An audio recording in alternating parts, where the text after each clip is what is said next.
When you launch an application in the cloud, millions of dollars of physical data center hardware react instantly to your command. At the center of this infrastructure is Amazon Elastic Compute Cloud, or EC2. This is AWS's infrastructure as a service model, designed to provide virtualized compute nodes directly backed by physical hypervisors. But beneath the simple web console lies a hardware control plane, where misconfiguring compute sizing, firewall rules, or boot processes can lead to critical vulnerabilities and resource waste.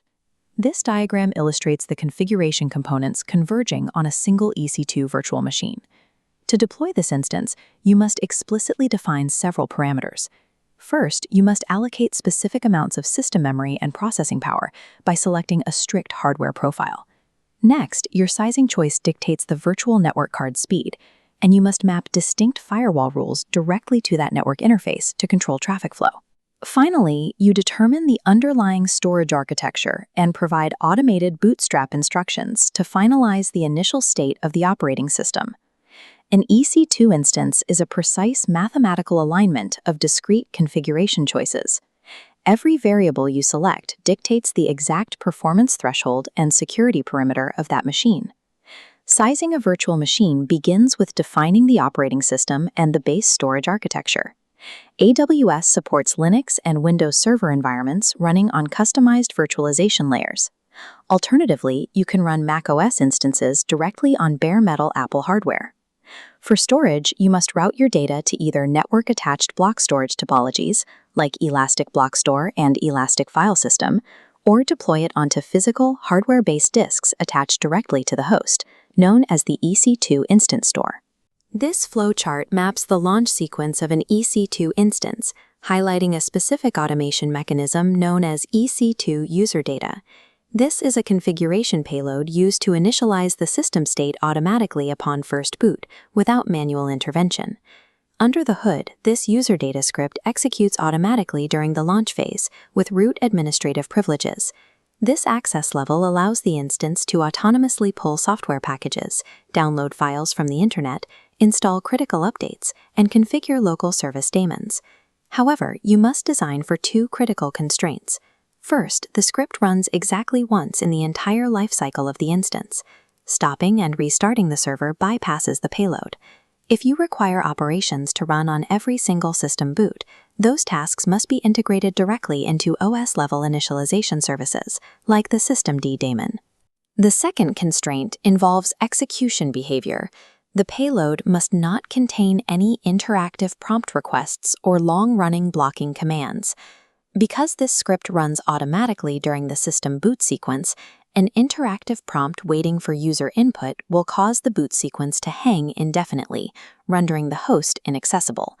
User data enables an automated, immutable deployment process, provided the payload is engineered for strictly non-interactive, once-only execution. This matrix illustrates how AWS categorizes EC2 hardware. Instances are grouped into classes optimized for specific physical resource profiles, requiring you to analyze the specific trade-offs of your workload.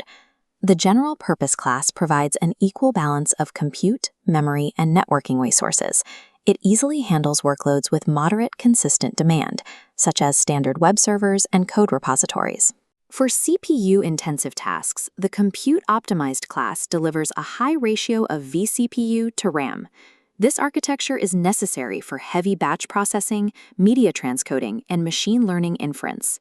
When applications process massive, unstructured datasets in memory, the memory-optimized class provides fast performance by maintaining massive pools of RAM, ideal for high-performance databases and distributed caching. Finally, the storage-optimized class is engineered specifically to deliver tens of thousands of low-latency IOPS on local physical storage to support data warehousing and high-frequency transactional databases.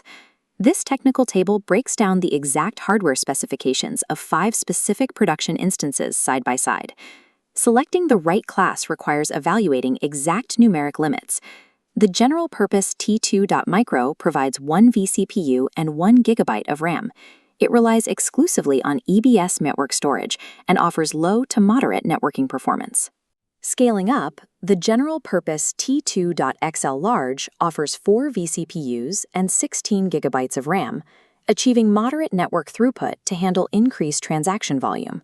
Moving to specialized hardware, the compute-optimized C5D.4X Large provides 16 vCPUs, 32 gigabytes of RAM, and network speeds up to 10 gigabits per second. To eliminate network bottlenecks for local temporary cache data, this specific instance is provisioned with physical hardware attached directly to the node, exactly one 400-gigabyte NVMe solid-state drive. For massive datasets, the memory-optimized R5.16X Large features 64 vCPUs and an enormous 512 gigabytes of RAM, connected to the VPC via a 20 gigabit per second network interface. It also features dedicated EBS bandwidth of 13,600 megabits per second, allowing rapid database writes back to network volumes without saturating the primary network card. Finally, the general-purpose M5.8X Large offers a balanced profile: 32 vCPUs, 128 gigabytes of RAM, a 10 gigabit network, and 6,800 megabits per second of dedicated EBS bandwidth. Notice the strict hardware correlation. Network performance scales automatically with instance size within the same family. Architectural sizing is a strict exercise in matching your application's precise computing bottlenecks to explicit physical hardware thresholds. Once the compute node is sized and deployed, you must defend it from unauthorized network traffic using layered virtual firewalls. This animation traces the baseline of AWS network security, the security group.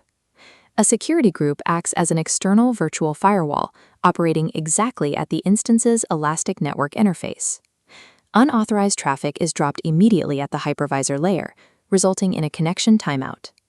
Security groups operate under 3 strict design rules.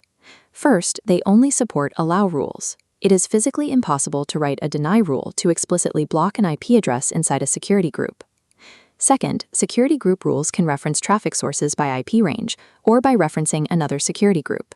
This allows you to build secure, tier-based architectures where your database only accepts traffic originating directly from your web server's security group. Third, security groups are stateful. When incoming traffic is allowed through the firewall, the outbound return packet is automatically permitted to flow back out, regardless of any explicit outbound rules. If traffic successfully clears the security group, but the target application daemon is offline, the operating system will return a reset packet, resulting in a connection refused error. This table contrasts security groups against network access control lists, or NACLs. To implement true defense in depth, you must pair these 2 firewall layers together.